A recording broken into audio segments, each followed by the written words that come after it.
तो चलिए यहाँ पे बात करते हैं कंसेप्ट ऑफ फूरियर सीरीज के बारे में। तो आज से हम यहाँ पे एक इम्पोर्टेंट लेक्चर की सीरीज के बारे में बात करने वाले हैं जो कि इस लेक्चर के साथ स्टार्ट होती है, जिसका इम्पोर्टेंट टाइटल क्या है, फूरियर सीरीज। तो जैसे ही आप यहाँ पे फूरियर सीरीज की बात करते हैं तो असल में आप फिजिक्स के एक ब्रांच के बारे में बात कर रहे हैं जिसका नाम है मैथमेटिकल फिजिक्स। क्योंकि मैथमेटिकल फिजिक्स में जो कुछ अहम टॉपिक्स है या फिर अहम कंसेप्ट्स है, उन सभी कंसेप्ट में एक इम्पोर्टेंट सा टाइटल है जो नाम से जाना जाता है फूरियर सीरीज के। तो यहाँ पे हम इस पहले लेक्चर से स्टार्ट करने वाले हैं एक पूरी की पूरी वीडियो लेक्चर की सीरीज के बारे में, जिसमें आप फूरियर सीरीज के कंसेप्ट से स्टार्ट करने वाले हैं और यहाँ पे फूरियर सीरीज के एग्जांपल्स, जो कि फूरियर सीरीज का concept day to day life में या फिर इलेक्ट्रॉनिक्स के सर्किट में कहाँ पे इस्तेमाल होता है, वहां पे आप इस पूरे के पूरे कंसेप्ट को कंप्लीट करने वाले हैं। मतलब कि इस कंसेप्ट से शुरू होकर डे टू डे लाइफ में एप्लीकेशन तक जाने का ये जो पूरा का पूरा रास्ता है, वो कुछ अलग अलग टॉपिक से होकर गुजरने वाला है। तो वो टॉपिक्स कौन से होने वाले हैं, तो कंसेप्ट के बाद हमें ये देखना है कि यहाँ पे इसके जो पूरी की पूरी सीरीज में डिफरेंट डिफरेंट कोएफिशिएंट्स है, उन कोएफिशिएंट्स का इवेल्यूएशन कैसे हो सकता है। फिर उस इवेल्यूएशन के बाद हम बात करेंगे साइन और कोसाइन सीरीजेस के बारे में। फिर उस साइन और कोसाइन सीरीजेस के बाद हम ये सीखने वाले हैं कि कन्वर्जेंस सीरीज क्या होती है और डाइवर्जेंट सीरीज क्या होती है। क्योंकि कन्वर्जेंट और डाइवर्जेंट ये जो दोनों कंसेप्ट है वो यहाँ पे फूरियर सीरीज की प्रॉपर्टी के वक्त हमें देखने पड़ेंगे। मतलब कि इस कन्वर्जेंट और डाइवर्जेंट दोनों टर्म्स को समझने के बाद हम यहाँ पे फूरियर सीरीज की प्रॉपर्टीज को देखेंगे। फिर उस प्रॉपर्टी को देखने के बाद हम यहाँ पे कुछ इंपॉर्टेंट एप्लीकेशंस को देखेंगे, जिसमें नाम आने वाले हैं square wave, triangular wave, half wave rectifier, full wave rectifier. तो ये जो कुछ हमारे पास अलग अलग सिग्नल्स है, इन सिग्नल्स को हम किस तरह से फूरियर सीरीज के कंसेप्ट को इस्तेमाल करके रिप्रेजेंट कर सकते हैं, ये भी हम यहाँ पे एग्जाम्पल के साथ देखने वाले हैं।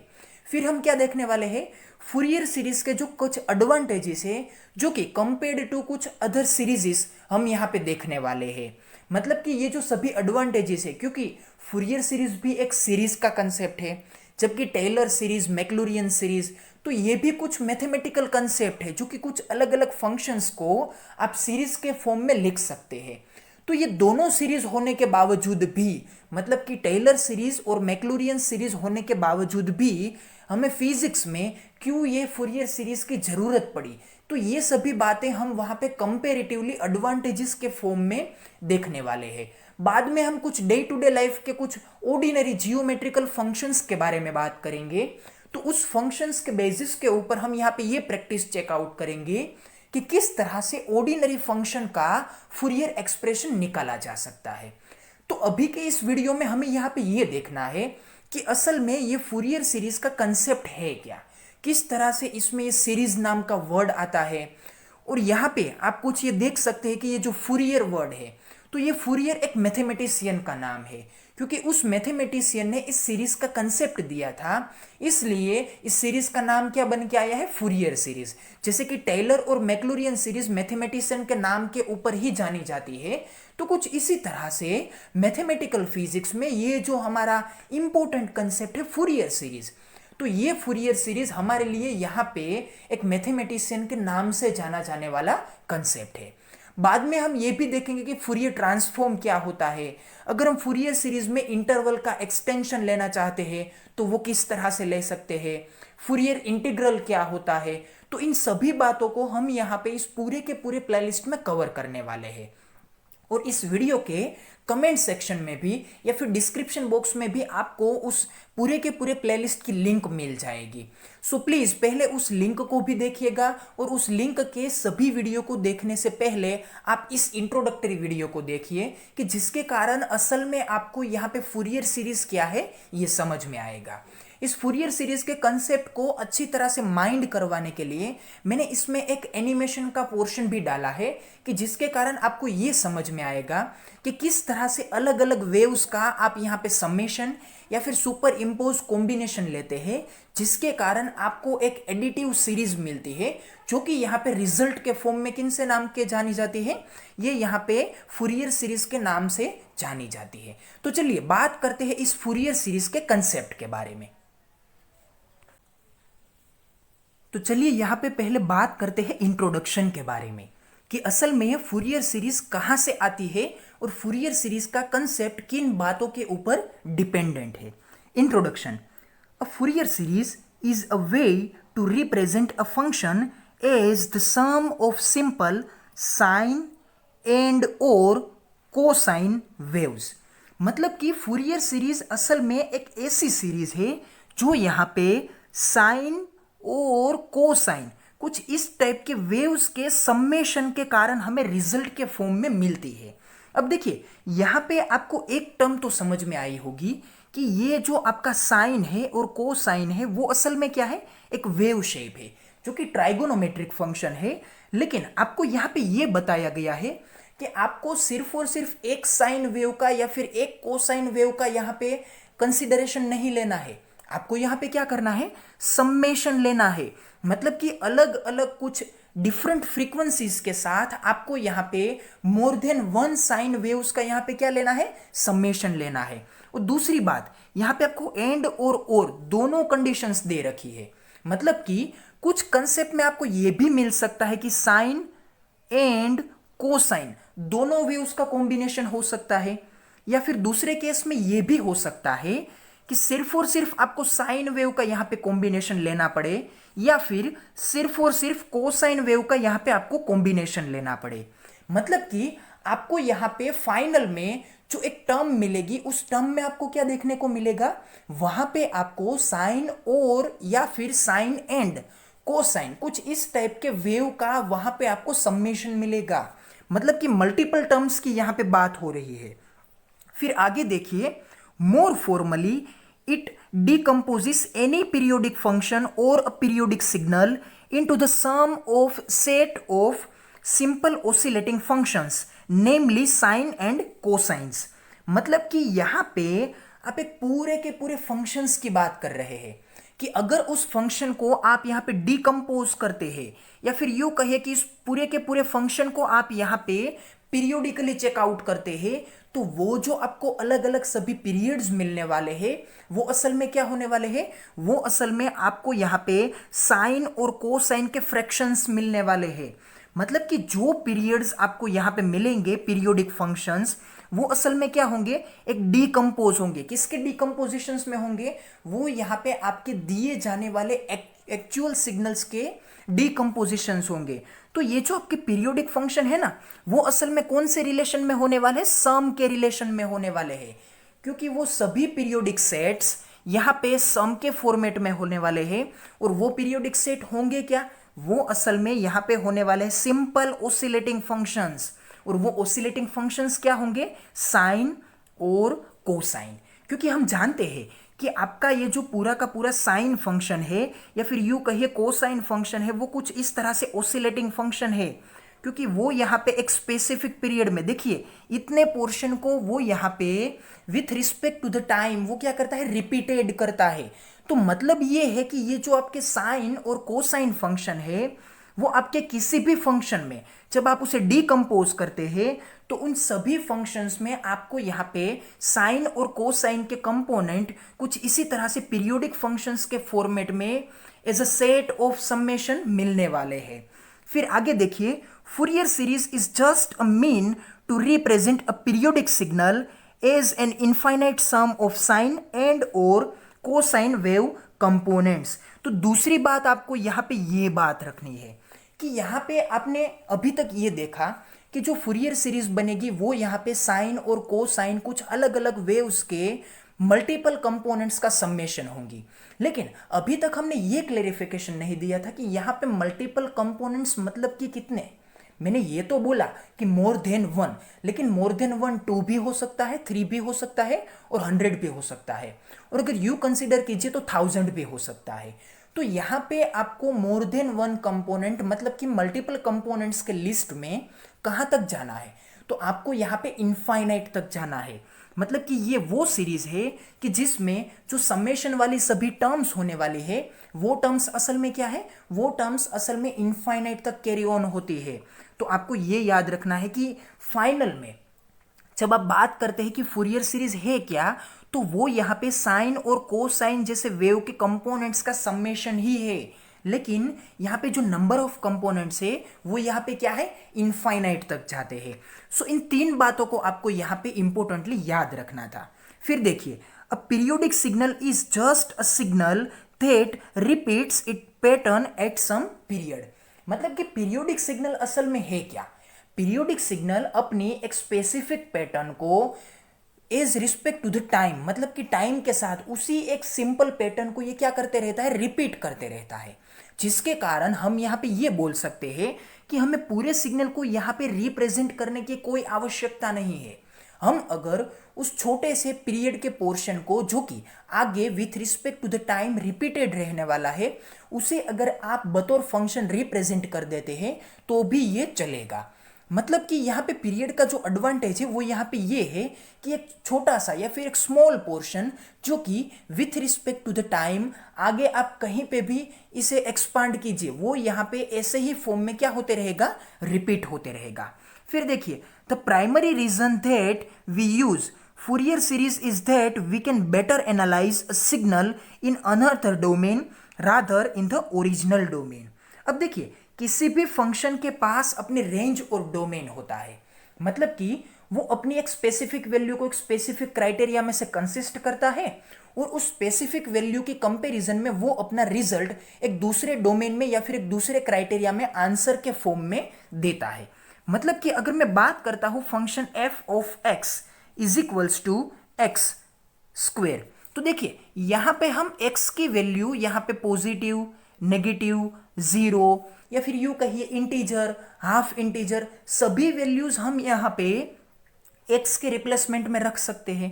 लेकिन जैसे ही हम यहां पे एक्स के रिप्लेसमेंट में इन सभी वैल्यूज को रखेंगे तो रिजल्ट के फॉर्म में हमें क्या मिलने वाला है, एक्स का स्क्वायर हो जाएगा और स्क्वायर होने के बाद हमें आंसर मिलेगा एफ ऑफ एक्स का, या फिर यूं कहिए एफ ऑफ एक्स असल में एक वाई है।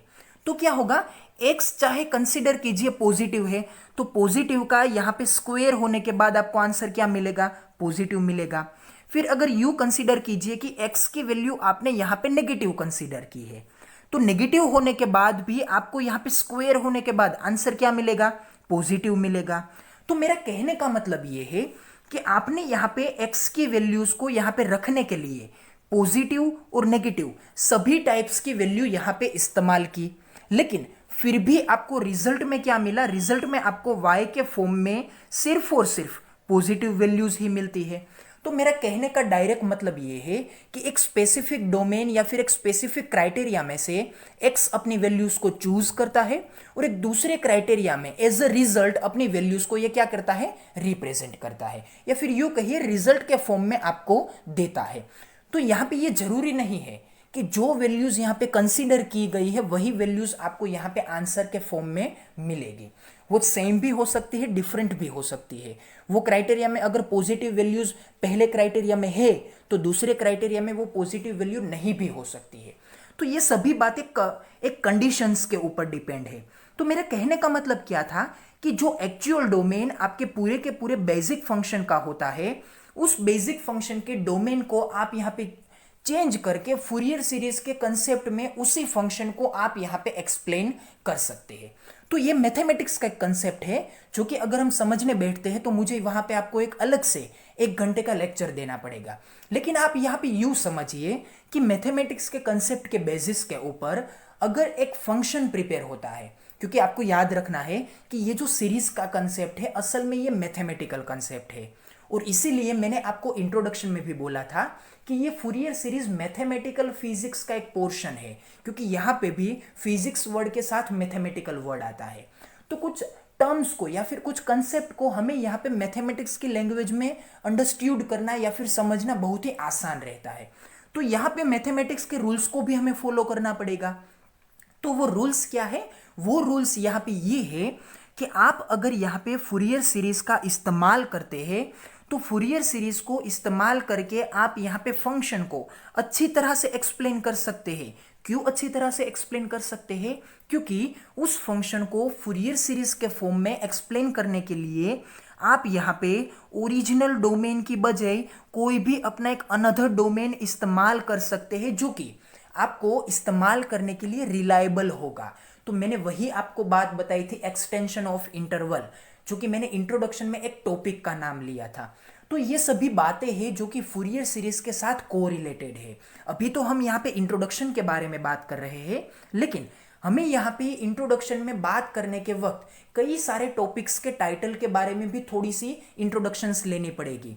तो यहाँ पे ये जो डोमेन को चेंज करने की बात है, वो यहाँ पे असल में इंटरवल को एक्सटेंड करने की बात है। सो आई होप कि यहाँ पे इन सभी बातों को आपको यहाँ पे समझने में थोड़ी सी आसानी रही होंगी। लेकिन अगर थोड़ी सी दिक्कत भी रहती है तो आप प्लीज़ कोई भी यहाँ पे दिक्कत महसूस मत कीजिएगा, क्योंकि इन सभी बातों को हम यहाँ पे इस पूरे के पूरे प्लेलिस्ट में 1 बाय 1 डिटेल में देखने वाले हैं। लेकिन इंट्रोडक्शन में इन सभी बातों को इसलिए बताना इंपॉर्टेंट है कि जिसके कारण आपको ये बातों को याद रहने में आसानी रहेगी कि आगे हम इन सभी बातों को एज अ कंसेप्ट ऑफ या फिर as a part of Fourier series देखने वाले हैं। फिर लास्ट बात के बारे में बात करते हैं। The physics relevance of Fourier transform is that it tells the relative amplitude of frequencies present in the signal। जैसे कि मैंने आपको बोला था कि फूरियर सीरीज के साथ फूरियर ट्रांसफॉर्म नाम की टर्म आएगी या फिर एक दूसरी टर्म आएगी फूरियर इंटीग्रल। तो ये जो सभी बातें हैं वो हमें यहाँ पे किसके बारे में इंफॉर्मेशन देती है? रिलेटिव एम्पलीट्यूड्स के बारे में, और यहाँ पे फ्रीक्वेंसीज के प्रेजेंट्स के बारे में भी हमें यहाँ पे ये इंफॉर्मेशंस देती है। तो इन सभी बातों को हम यहाँ पे जैसे ही एक अलग अलग टॉपिक्स के फॉर्म में डिटेल में बात करेंगे तो वहाँ पे इन सभी बातों का ये जो कंसेप्ट है, मीनिंग है, वो हमें वहाँ पे समझने में आसानी रहेगी। तो हमने यहाँ पे कंसेप्ट ऑफ फूरियर सीरीज में ये बात बोली कि ये जो आपकी फूरियर सीरीज है वो असल में डिफरेंट डिफरेंट साइन और कोसाइन सीरीजेस का कॉम्बिनेशन है, जो कि एक दूसरे के साथ सम्मेशन के फॉर्म में यहाँ पे क्या होते हैं? रिप्रेजेंट होते हैं। और ये जो सम है वो यहाँ पे इनफाइनाइट तक जाता है। दूसरी बात कि ये जो आपके साइन और कोसाइन फंक्शन है वो यहाँ पे क्या है? पीरियोडिक फंक्शन है। और हमने ये भी बोला कि असल में ये पीरियोडिक सिग्नल होते क्या है, मतलब कि ओवर द वोल रीजियन, मतलब कि पूरे के पूरे क्राइटेरिया के ऊपर जैसे आप इसे देखते हैं तो वो सिग्नल आपको एक स्पेसिफिक पैटर्न को रिपीट करते हुए नजर आते हैं। तो इसके कारण हम यहाँ पे इस पूरे के पूरे सिग्नल को सिर्फ उतनी पैटर्न तक सीमित रखते हुए ये कह सकते हैं कि ये पूरा का पूरा फंक्शन इस पैटर्न को क्या करता है? रिपीट करता है। तो ये सभी बातें थी फूरियर सीरीज के बारे में इंट्रोडक्शन के फॉर्म में। बाद में हम आगे ये भी देखते हैं कि फूरियर सीरीज के बारे में और कैसे ऐसे कंसेप्ट है कि जिसे हमें जानना चाहिए। फिर देखिए, it can be defined for both discrete time and continuous time signal. मतलब कि ये जो हमारा एक इंपॉर्टेंट एडवांटेजेस है जो कि हमारे लिए फूरियर सीरीज में ही इस्तेमाल हो सकता है, जबकि टेलर या फिर मैक्लूरियन सीरीज में ये जो आपका स्टेटमेंट है वो स्टेटमेंट वहां पे लागू नहीं हो सकता है। तो ये स्टेटमेंट है क्या कि फूरियर सीरीज यहाँ पे डिस्क्रीट टाइम इंटरवल और कंटिन्यूअस टाइम इंटरवल दोनों सिग्नल्स के ऊपर ये एक्सप्रेस हो सकती है, जबकि टेलर सीरीज ऐसे सभी कंपोनेंट्स को एक्सप्लेन नहीं कर सकती है। क्योंकि टेलर सीरीज में जब आप इक्वेशन को देखते हैं तो ये इक्वेशन आपको वहां पे कुछ इस तरह से डिफरेंशिएशन के फॉर्म में मिलेगा। मतलब कि अगर आपके पास कोई एक ऐसा फंक्शन है जो कि मल्टीपल टाइम डिफरेंशिएट हो सकता है, और अगर उस डिफरेंशिएशन के कारण आपको सभी टर्म्स सेटिस्फैक्टरी मिल सकती है, तो ही आप दिए गए फंक्शन को टेलर सीरीज के फॉर्म में एक्सप्रेस कर सकते हैं। लेकिन अगर वो सिग्नल डिस्क्रीट है, मतलब कि कोई एक स्पेसिफिक वैल्यू के साथ अगर वो सिग्नल इनफाइनाइट हो जाता है तो उसके कारण आपकी वो टेलर सीरीज वहां पे एक्सप्रेस नहीं हो सकती है। तो ये एक डिसएडवांटेज है या फिर यूं कहिए लिमिटेशन है टेलर सीरीज की। लेकिन फूरियर सीरीज में आप ऐसे डिस्क्रीट फंक्शंस को भी या फिर डिस्क्रीट टाइम इंटरवल के सिग्नल को भी यहाँ पे एक्सप्रेस कर सकते हैं, जिसका एक अच्छा सा एग्जांपल है आपका ट्रायंगुलर वेव, सॉरी ट्रायंगुलर नहीं बल्कि आपका सो टूथ वेव, क्योंकि सो टूथ वेव का शेप कुछ ट्रायंगुलर वेव के फॉर्म में ही होता है, लेकिन यहाँ पे ये जो पूरा का पूरा राइजअप का पोर्शन होता है वो राइजअप का पोर्शन ट्रायंगुलर वेव की कंपैरिजन में सो टूथ वेव में क्या होता है 100% परपेंडिकुलर होता है, शार्प डाउन होता है, जिसके कारण क्या होता है वो ट्रायंगुलर वेव का एक स्पेसिफिक केस बन जाता है जिसे हम क्या बोलते हैं सो टूथ वेव बोलते हैं। असल में ये आपका सो टूथ वेव ट्रायंगुलर वेव का ही एक पोर्शन है। जैसे आप यहाँ पे इलेक्ट्रॉनिक्स में पूरे के पूरे सिग्नल के एनालिसिस के बारे में बात करते हैं तो वो बात आपको वहां पे यूं ही देखने को मिलेगी कि असल में आपका सो टूथ वेव ट्रायंगुलर वेव का एक पोर्शन है, लेकिन क्या है कि सो टूथ वेव में जो वैल्यू है वो एक पॉइंट के पास इनफाइनाइट होती है, जिसके कारण वहां पे आपको एक शार्प डाउन देखने को मिलता है। तो वो बात आपको कहाँ पे देखने को मिलेगी, वो बात आपको यहाँ पे इस पूरे के पूरे लेक्चर की सीरीज में आपको एडवांटेज ऑफ फूरियर सीरीज के कंसेप्ट में देखने को मिलेगी, जिसमें आपको पहला एडवांटेज मिलेगा यहाँ पे कंटिन्यूटी का, कि किस तरह से ये जो आपकी पूरी की पूरी फूरियर सीरीज है वो किसी भी फंक्शन को कंटिन्यूअस फॉर्म में क्या कर सकती है, एक्सप्रेस कर सकती है। वहां पे मैं आपको इसी एग्जांपल के साथ समझाऊंगा कि किस तरह से ये सो टूथ वेव को ये फूरियर सीरीज एक्सप्रेस कर सकती है। तो यहां पे आपको याद रखना है कि Fourier series discrete time interval और कंटिन्यूअस टाइम इंटरवल दोनों के ऊपर एक्सप्रेस हो सकती है। Any signal can be represented as a mixture of many harmonic frequencies, मतलब कि समेशन को हमने यहां पे एक अलग वर्ड से एक्सप्रेस किया, मिक्सचर, मतलब कि हम यहाँ पे कुछ अलग अलग हार्मोनिक फ्रीक्वेंसीज का मिक्सचर लेने वाले हैं। देखिए mixture of many harmonic frequencies, तो इसका जाहिर सा मतलब ये है कि अलग अलग फ्रीक्वेंसीज के वेव को आपको यहाँ पे मिक्सचर के फॉर्म में लेना है। मतलब कि अगर आप यहाँ पे साइन फंक्शन को इस्तेमाल करते हैं तो साइन फंक्शन में पहली टर्म में शायद फ्रीक्वेंसी सिर्फ और सिर्फ x हो सकती है, तो दूसरी टर्म में क्या होगी, ये फ्रीक्वेंसी 2x हो जाएगी, फिर आगे की टर्म में ये 3x हो सकती है, फिर आगे की टर्म में ये 5x हो सकती है। मतलब कि एज अ टाइम पासिस यहाँ पे फ्रीक्वेंसीज जो है वो अलग अलग टर्म में इंक्रीज होने वाली है, तो फ्रीक्वेंसीज सभी एक वेव्स के अंदर डिफरेंट डिफरेंट बनने वाली है, जिसके कारण आपको यहाँ पे जो ये अलग अलग हार्मोनिक फ्रीक्वेंसीज है ना उसका यहाँ पे क्या आपको मिलेगा, मिक्सचर मिलेगा। तो यही बात आप यहाँ पे फूरियर सीरीज में अलग तरह से देखने वाले हैं कि अलग अलग फ्रीक्वेंसीज के अलग अलग वेव शेप का यहाँ पे जैसे ही आप समेशन लेते हैं तो किसी भी यहाँ पे कॉम्प्लेक्स वेव फॉर्म को या फिर किसी भी इजी जियोमेट्रिक फंक्शन को आप यहाँ पे हार्मोनिक सिग्नल्स के फॉर्म में लिख सकते हैं। तो यही फूरियर सीरीज की एक इंपॉर्टेंट ब्यूटीफुलनेस है, या फिर यूं कहिए क्लैरिफिकेशन की एक इंपॉर्टेंट बेसिक टर्म है। फिर आगे देखिए, a Fourier series is a specific type of infinite mathematical series involving trigonometric functions. मतलब कि ये जो आपकी फूरियर सीरीज है ना वो असल में इनफाइनाइट मैथमेटिकल सीरीज का एक पोर्शन है। इसमें क्या होता है कि है तो ये असल में मैथमेटिकल सीरीज, लेकिन कहाँ तक जाती है, इनफाइनाइट तक। और यहाँ पे इन्वॉल्वमेंट में क्या है, तो इन्वॉल्वमेंट में यहाँ पे ट्राइगोनोमेट्रिक फंक्शंस का समेशन है। तो जैसे कि मैंने आपको पहले बोला था कि साइन और कोसाइन दोनों असल में क्या है, सीरीज ही है, या फिर यूं कहिए वेव शेप ही है, जो कि क्या है, पीरियोडिक फंक्शन है, और ये दोनों पीरियोडिक फंक्शन ट्राइगोनोमेट्रिक फंक्शन ही है।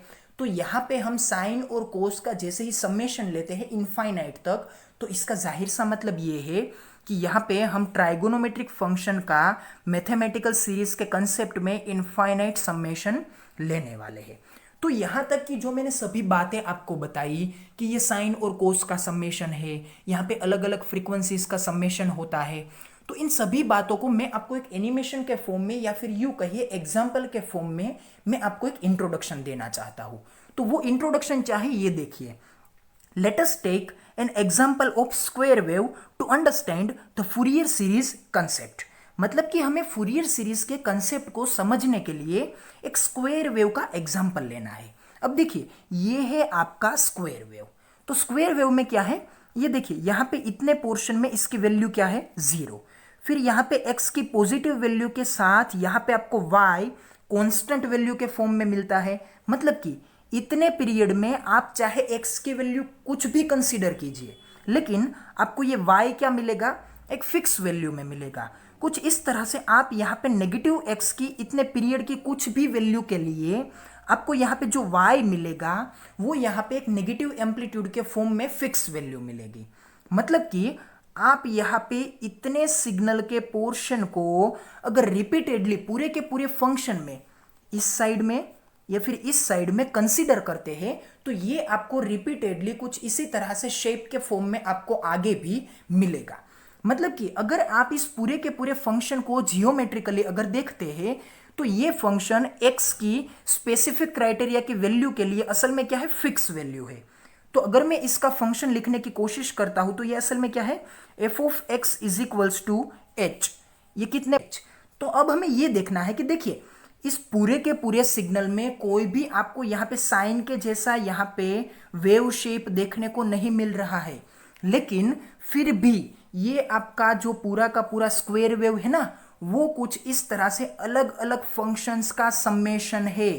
तो ये जो अलग अलग फंक्शन का समेशन है उन सभी फंक्शन में से मैंने यहाँ पे सिर्फ और सिर्फ आपको यहाँ पे 3 टर्म्स को ही रिप्रेजेंट किया है। असल में ये पूरा का पूरा स्क्वायर वेव ऐसी अलग अलग फ्रीक्वेंसीज को कंसिस्ट करते हुए मेनी साइन सीरीज का कॉम्बिनेशन है। तो यहाँ पे ये जो सभी साइन सीरीज है ना वो यहाँ पे ओड फ्रीक्वेंसीज के साथ है। देखिए यहाँ पे साइन ऑफ एक्स है, बाद में यहाँ पे साइन ऑफ 3x है, इन दोनों के बीच में 2x वाली टर्म नहीं है। फिर यहाँ पे 3x के बाद डायरेक्टली क्या आता है 5x, इन दोनों के बीच में कोई भी 4x नहीं है। मतलब कि ये जो आपका स्क्वायर वेव है ना वो असल में ओड फ्रीक्वेंसीज के मल्टीप्लायर के साथ जो साइन सीरीज प्रिपेयर होती है उन साइन सीरीज के मल्टीपल टर्म्स का यहाँ पे ये क्या है, समेशन है, एडिशन है, या फिर यूं कहिए जिसे हमने बोला था मिक्सचर है। तो हमें यहाँ पे ऐसे कई सारे वेव शेप्स का समेशन होकर क्या मिलता है, रिजल्ट में ये आपको एक स्क्वायर वेव मिलता है। तो हम यहाँ पे एनिमेशन में यही देखने वाले हैं कि ये किस तरह से सभी अलग अलग फ्रीक्वेंसीज का समेशन होकर यहाँ पे आपको ये स्क्वायर वेव बना के दे सकता है। This square wave function can be expressed by the following 3 sine series waves. तो हमने यहाँ पे 3 कंपोनेंट्स को सिर्फ और सिर्फ एग्जाम्पल देने के लिए ही एक्सप्रेस किया है, वरना ये जो आपके सभी triangular waves, square wave, sawtooth wave या फिर half wave rectifier, full wave rectifier, ये जो सभी टर्म्स है ना वो सभी टर्म्स कभी भी कुछ इस तरह से 3, 4 या फिर 5 सीरीजेस के कॉम्बिनेशन की वजह से नहीं मिल सकती है। वो यहाँ पे आपको इनफाइनाइट टर्म के समेशन के बाद ही मिल सकती है, क्योंकि जितने ही ज़्यादा यहाँ पे कंपोनेंट्स रहेंगे और जैसे ही यहाँ पे आप ज़्यादा से ज़्यादा फ्रीक्वेंसी इस्तेमाल करते हैं तो इसके कारण आपको यहाँ पे ये जो पूरा का पूरा सिग्नल का ये जो हाइट का शार्पनेस का टर्म है ना वो शार्पनेस आपको अच्छे से अच्छी मिल सकती है। तो चलिए पहले बात कर लेते हैं इन तीनों सिग्नल के रफ ग्राफ के बारे में। तो यहाँ पे मैंने आपको उन तीनों फंक्शन के ग्राफ को यहाँ पे रफली रिप्रेजेंट करने की कोशिश की है। मैं पहले ही आपको बता देता हूँ कि इन तीनों ग्राफ को आप यहाँ पे बहुत ही सीरियसली मत लीजिएगा, लेकिन मैं जो आपको बोलना चाहता हूँ वो आप यहाँ पे समझिएगा, क्योंकि ये जो ग्राफ की एक्यूरेसी है वो मैंने यहाँ पे रफली बहुत ही माइंड नहीं की है, लेकिन इस ग्राफ की पूरी एक्यूरेसी को आप आगे के एनिमेशन के सेक्शन में देख सकेंगे। तो देखिए जैसे ही मैंने यहाँ पे f of x1 is equals to sine of x upon x, कुछ इस तरह से, मतलब कि मैंने x की अलग अलग वैल्यूज को कंसीडर किया जिसकी मैंने साइन वैल्यू फाइंड आउट की और उसे डिवाइड किया 1 से, तो मुझे एक ऐसा ग्राफ मिलता है। फिर मैंने क्या किया, यहाँ पे स्क्वायर वेव को फाइंड आउट करने के लिए जो फूरियर सीरीज का एक्सप्रेशन है for the square wave function वो यहाँ पे दूसरे टर्म को किस तरह से रिप्रेजेंट करता है, उसका दूसरा टर्म है साइन ऑफ 3x अपॉन 3। मतलब कि जो ओड वैल्यू यहाँ पे फ्रीक्वेंसी के फॉर्म में मल्टीप्लायर में आती है उसे आपको यहाँ पे डिवीजन में भी लिखना पड़ेगा। तो क्या होगा, ये जितना सिग्नल इतने क्राइटेरिया में कंप्लीट होता है, मतलब कि एक सिग्नल अगर इतने क्राइटेरिया में कंप्लीट होता है तो उतने क्राइटेरिया में आपका ये जो सिग्नल है वो यहाँ पे 3 सिग्नल को कंप्लीट करना चाहिए। लेकिन यहाँ पे मैंने 3 सिग्नल्स को कंप्लीट नहीं किया है, मैं आपको ये पहले ही बात बता देता हूँ। तो देखिए मैंने यहाँ पे इतने सेक्शन में 3 सिग्नल्स को कंप्लीट नहीं किया है, मैंने यहाँ पे सिर्फ और सिर्फ यूँ कहिए 2 सिग्नल को ही कंप्लीट किया है।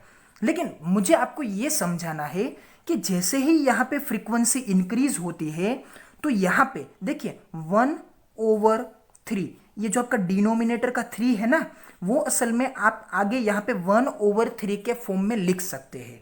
तो असल में अगर आप इस पूरे के पूरे फंक्शन का वेव इक्वेशन लिखते हैं तो ये क्या होगा, y is equals to 1/3 sine of 3 time x। तो अगर मैंने इस पहले सिग्नल का एम्पलीट्यूड अगर 5 बॉक्सेस तक अगर मैंने यहाँ पे कंसीडर किया है, तो दूसरे सिग्नल में मुझे कंपेरेटिवली इस एम्पलीट्यूड को कितना करना पड़ेगा, 1/3 मतलब कि 1/3 करना पड़ेगा। पहले सिग्नल की कंपैरिजन में इस दूसरे सिग्नल का एम्पलीट्यूड मुझे यहाँ पे 1/3 करना पड़ेगा। तो 1/3 किस तरह से होगा, 5/3, तो ये क्या होगा 1.66। तो कुछ इस तरह से ये दूसरे सिग्नल में फ्रीक्वेंसी भले ही इंक्रीज हो लेकिन इसका एम्पलीट्यूड क्या होगा, डिक्रीज होगा। तो इसके कारण मैंने दूसरे सिग्नल के एम्पलीट्यूड को 1.6 यूनिट तक, अब देखिए यहां से 1.6 यूनिट तक मैंने यहां पे इसे क्या किया है, हाइट ही यहां पे प्रोवाइड की है। मतलब कि ये सिग्नल पहला जिसमें यहां पे पीक हाइट मैंने 5 यूनिट तक कंपेयर की, तो दूसरे सिग्नल में उस 5 की कंपैरिजन में मुझे इसे कितनी करनी पड़ी, मुझे यहाँ पे इसे 1.66 करनी पड़ी। फिर मैंने यहाँ पे क्या किया, जैसे यहाँ पे फ्रीक्वेंसी 5 टाइम x होती है तो यहाँ पे एम्पलीट्यूड को मैं अगर यहाँ पे 5/5 करता हूँ तो मुझे यहाँ पे इसे कितने बॉक्स तक यहाँ पे इसे कंट्रोल करना पड़ेगा, सिर्फ 1 बॉक्स की हाइट तक ही इसे मुझे यहाँ पे कंट्रोल करना पड़ेगा। तो देखिए इस सिग्नल में आप यहाँ पे 1 बॉक्स की हाइट को ही देख सकते हैं। तो ये यहाँ पे आप यूँ समझिए कि जो आपका आगे का स्क्वायर वेव था वो कुछ इस तरह से, ये पहला सिग्नल, ये दूसरा सिग्नल, ये तीसरा सिग्नल, कुछ इसी तरह से हायर फ्रीक्वेंसीज के सम्मेशन के फॉर्म में आपको यहाँ पे ये मिलता है। तो आगे मैं आपको ये एनिमेशन दिखाता हूँ कि वहाँ पे आपको एक एक्यूरेसी मिलेगी कि ये sine of x, sine of 3x, sine of 5x, तो ये जो सभी टर्म्स है वो सभी टर्म आपको वहाँ पे बेटर एक्यूरेसीज के साथ दिखाई जाएगी कि किस तरह से आप वहाँ पे एक स्पेसिफिक फॉर्म को, मतलब कि एक स्क्वायर वेव के एक स्पेसिफिक पीरियड को किस तरह से मल्टीपल साइन सीरीज के वेव के समेशन के फॉर्म में लिख सकते हैं। तो देखिए जैसे कि मैंने आपको बोला था कि स्क्वायर वेव असल में एक शेप है, वो शेप असल में अलग अलग साइन वैल्यूज की या फिर साइन वेव का कंपोजिशन है। तो देखिए यहाँ पे n पहले केस में 1 था, दूसरे में 3 है और तीसरे में यहाँ पे 5 है। मतलब कि जैसे ही आप यहाँ पे n की वैल्यूज को देखते हैं तो वो सभी ओड वैल्यूज है। और दूसरी बात कि आप यहाँ पे ये भी देखिए कि जैसे ही यहाँ पे n की वैल्यूज इंक्रीज होती है तो यहाँ पे स्क्वायर वेव की जो पीक वैल्यू है ना, उस पीक वैल्यू के ऊपर रिप्रेजेंट होने वाले ये सभी वेव शेप को आप यहाँ पे अच्छी तरह से देखिए। वो वेव शेप का जो एम्पलीट्यूड है वो एम्पलीट्यूड यहाँ पे कंसिस्टेंटली डिक्रीज होने लगता है, लेकिन उसके कंपेरेटिवली यहाँ पे ये जो फ्रीक्वेंसीज है या फिर यूँ कहिए नंबर ऑफ साइकिल्स है या फिर नंबर ऑफ टर्न्स है, वो यहाँ पे इंक्रीज होने लगते हैं क्योंकि वो डायरेक्टली डिपेंडेंट है किसके ऊपर, n की वैल्यूज के ऊपर। और तीसरी बात कि जैसे ही यहाँ पे n इंक्रीज होता है और एम्पलीट्यूड यहाँ पे डिक्रीज होता है, और एम्पलीट्यूड डिक्रीज होने के कारण जो यहाँ पे मैक्सिमम वैल्यूज मिलती है वो मैक्सिमम वैल्यूज यहाँ पे स्क्वायर वेव की ये जो पीक हाइट है ना, इस पीक हाइट के साथ 100% ये क्या होने लगती है, इसके साथ ये कोरिलेटेड होने लगती है। मतलब कि फूरियर सीरीज में आपको अच्छे से अच्छा रिजल्ट तभी मिलता है जब आपका n मैक्सिमम इनफाइनाइट तक पहुंचने लगता है। तो कुछ इस तरह से आप ये बातें इस एनिमेशन में देख सकते हैं।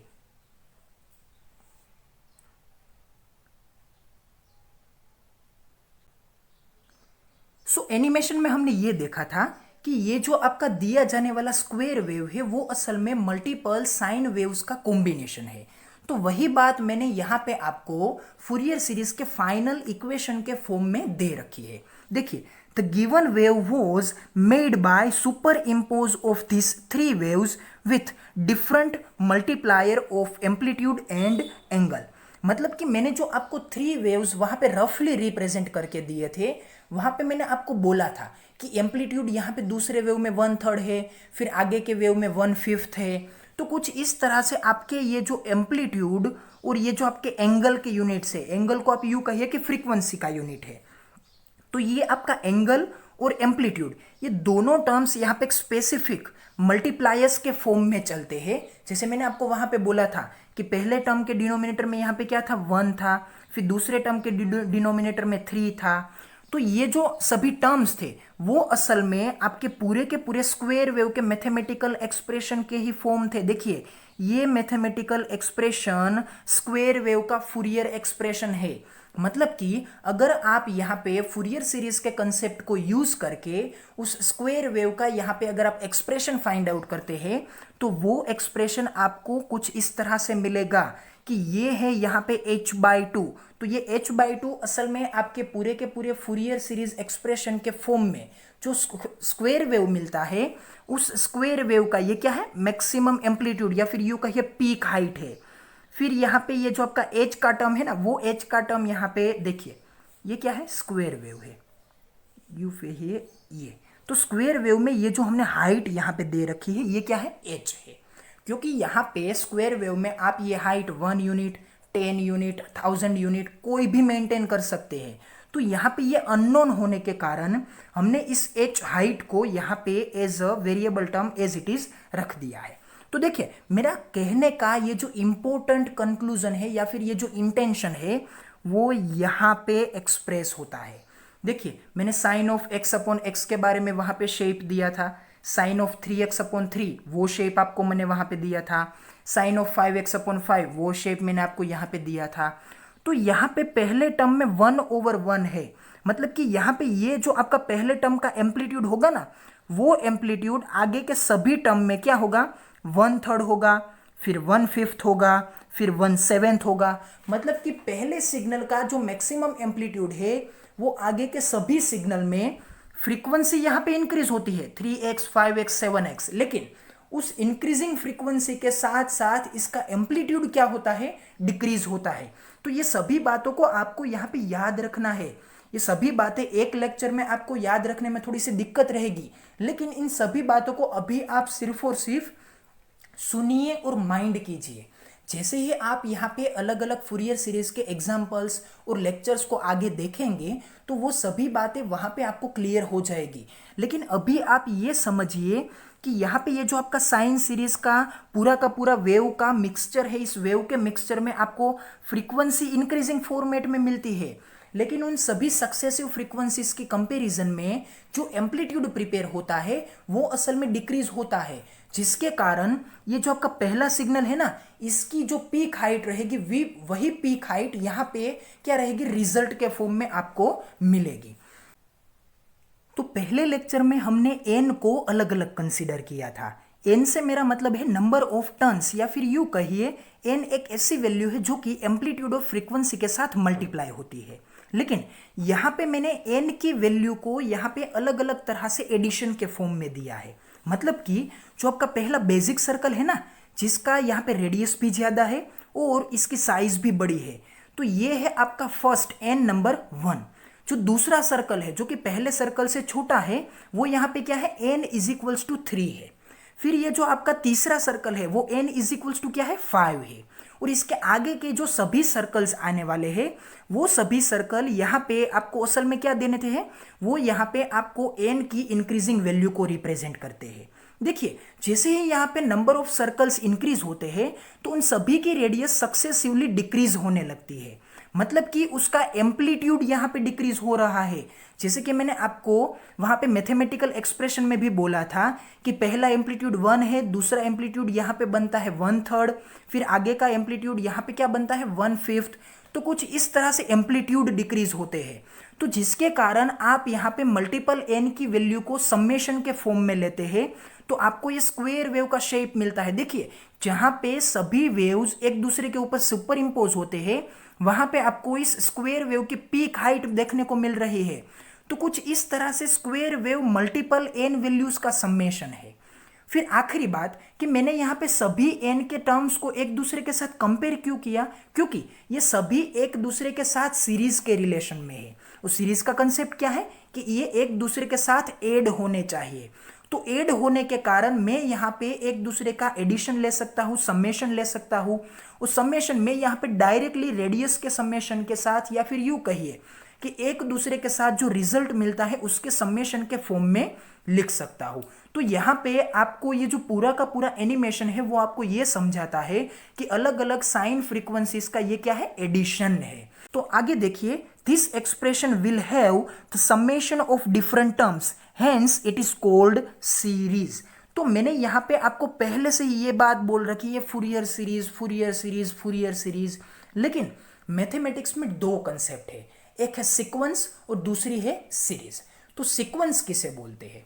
अगर आपके ये सभी टर्म्स यहाँ पे कलेक्शंस के फॉर्म में होते, कलेक्शन से मेरा मतलब क्या है कि अगर यहाँ पे sine of x upon 1 comma sine of 3x upon 3, अगर कुछ इस तरह से सभी टर्म्स के बीच में कोमा की साइन होती तो इसका मतलब क्या है कि ये जो आपका पूरा का पूरा टर्म था ना वो असल में कलेक्शन ऑफ टर्म था। मतलब कि ये पूरा का पूरा ब्रैकेट यहाँ पे अलग अलग टर्म्स को एक दूसरे के साथ सिर्फ और सिर्फ कलेक्ट कर रहा है।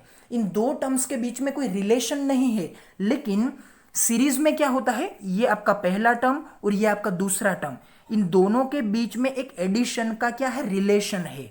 मतलब कि सीरीज में क्या होता है, सभी टर्म्स के बीच में एडिशन की साइन होती है, जबकि सीक्वेंस में क्या होता है, सभी टर्म्स के बीच में कोमा की साइन होती है। तो सीक्वेंस क्या है, कलेक्शन ऑफ टर्म, जबकि सीरीज क्या है, समेशन ऑफ डिफरेंट टर्म्स। तो ये बात को यहाँ पे आपको याद रखनी है कि फूरियर तो यहाँ पे मैथमेटिशियन का नाम है, लेकिन ये सीरीज इसलिए बनी है क्योंकि यहाँ पे अलग अलग टर्म का समेशन है।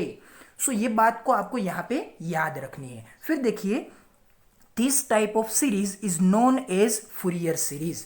तो अभी तक की हमने जो ये सभी की सभी स्टोरीज देखी है वो स्टोरीज किसके बारे में थी, फूरियर सीरीज के बारे में। अब देखिए फूरियर सीरीज का mathematical expression, the mathematical expression of Fourier series is, तो ये है फूरियर सीरीज का मैथमेटिकल एक्सप्रेशन।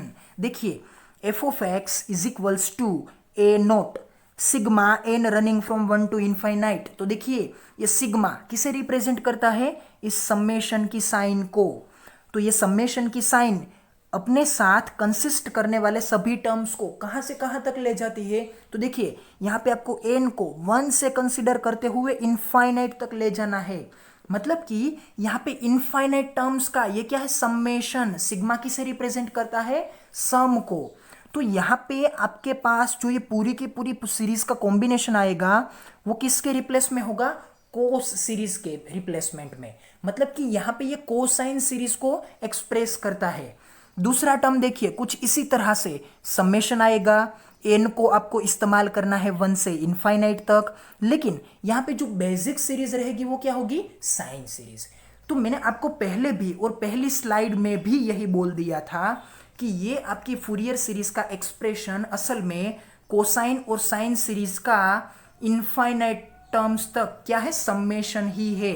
तो यहाँ पे हमने इसी टर्म्स को एक्सप्रेस किया है कि साइन सीरीज को इनफाइनाइट वैल्यू तक हमने समेशन के फॉर्म में लिखा है, कि जिसमें जैसे ही आप यहाँ पे n की वैल्यू को 1 2 3 4 अप टू सो ऑन लेकर यहाँ पे इनफाइनाइट तक ले जाते हैं, तो इसका जाहिर सा मतलब ये है कि साइन ऑफ nx, मतलब कि ये जो nx है ना वो असल में साइन की फ्रीक्वेंसी है। तो ये फ्रीक्वेंसी यहाँ पे इंक्रीज होती रहेगी जैसे ही ये n इंक्रीज होगा। तो मेरा कहने का मतलब वही था, अभी की बात कीजिए या फिर आगे की बात कीजिए, कि साइन और कोसाइन सीरीज को आपको यहाँ पे इंक्रीजिंग फ्रीक्वेंसीज के साथ समेशन के फॉर्म में लिखना है, जिसे आप क्या बोलेंगे, फूरियर सीरीज। तो ये पूरा का पूरा 30 मिनट या फिर 40 मिनट का जो लेक्चर है इसका कंक्लूजन यही है कि ये जो आपकी पूरी की पूरी फूरियर सीरीज है वो असल में देखिए यहाँ पे क्या है, cos of 1x, cos of 2x, cos of 3x। तो ये जो सभी टर्म्स है ना वो सभी टर्म इंक्रीजिंग फ्रीक्वेंसीज को एक्सप्रेस करती है। और देखिए यहाँ पे ए एन है, ए एन से मतलब क्या है कि पहले टर्म में ये एक अलग कोएफिशिएंट होगा, दूसरे टर्म में ये एक अलग कोएफिशिएंट होगा, तीसरे टर्म में ये एक अलग कोएफिशिएंट होगा। तो असल में ये कोएफिशिएंट है क्या, कुछ भी नहीं है। देखिए यहाँ पे ये 1/1 था, 1/3 है, 1/5 है। तो ये कोएफिशिएंट असल में आपकी उस स्पेसिफिक वेव शेप का या फिर उस स्पेसिफिक वेव सीरीज का एम्पलीट्यूड ही है, क्योंकि मैंने आपको वही बात उस ग्राफ में बताई थी कि पहले का एम्पलीट्यूड अगर मैं 1 कंसीडर करता हूं तो इस दूसरे टर्म का एम्पलीट्यूड बनेगा 1/3 और तीसरे टर्म का एम्पलीट्यूड बनेगा 1/5। तो ये 1, 1/3 और 1/5 असल में आपके ये A1, A2 और A3 जैसे एम्पलीट्यूड ही है।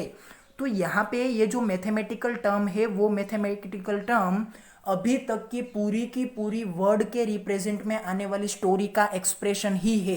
तो मैंने जो आगे सभी बात बोली वो वर्ड के फॉर्म में, स्टोरीज के फॉर्म में आपको बताया, लेकिन अभी जो मैं आपको इतने क्राइटेरिया में जो समझाने जा रहा हूं वो सभी मैथमेटिकल लैंग्वेजेस में है।